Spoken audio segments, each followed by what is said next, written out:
இந்த அபூர்வா இந்த சைடு அந்த சைடு டென்ஷனோட நடந்துட்டு இருக்கும்போது, ஏ அபூர்வா எதுக்கு இப்போ டென்ஷன்? கண்டிப்பாக உன் வேண்டுதலை அம்மன் நிறைவேற்றி கொடுத்துருவாங்க, கவலைப்படாத அப்படின்னு தான் சித்தி சொல்ல, எப்படி சித்தி சொல்கிறீங்க அப்படின்னு கேட்க, கோயிலுக்கு முதல்ல போனவங்க யாரு? நாம தான். முதல்ல வேண்டுதல் வச்சது யாரு? நாம தான். முதல்ல தேங்காய் உடைச்சது யாரு? நாம தான்.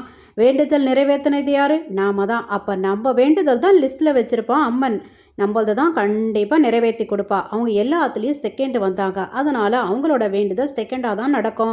நம்ம வேண்டுதல் முடிஞ்சிடுச்சுன்னா அவன் செத்து போயிடுவாள் அப்படின்னு சொல்ல, கரெக்டு சித்தி, அப்படி தான் நடக்கும் அப்படின்னு சொல்லிட்டு இருக்கும்போது சரச்சந்திரா உள்ளே வராரு. பூமிக்கு என்ன ஆச்சு மாமா, எப்படி இருக்கா மாமா அப்படின்னு நடிக்க, பூமி நல்லா தான் இருக்கா, கடவுள் புண்ணியத்தில் பொழைச்சிட்டா அப்படின்னு சொல்ல தன் சித்தியை முறைச்சி பார்க்கறா அபூர்வா. உடனே சித்தியோ, எனக்கு ஒன்றும் தெரியாது அபூர்வா, எப்படி நடந்துச்சு, எதனால் நடந்துச்சுன்னு எனக்கு ஒன்றுமே புரியலையே அப்படின்னு சொல்ல, கும்மு கும்முன்னு குத்துறா அபூர்வா தன் சித்தியே. இப்போ எனக்கு கல்யாணமே நடக்காத அபூர்வா அப்படின்னு ஏக்கமாக அந்த நேரத்துலையும் கேட்குறாங்க.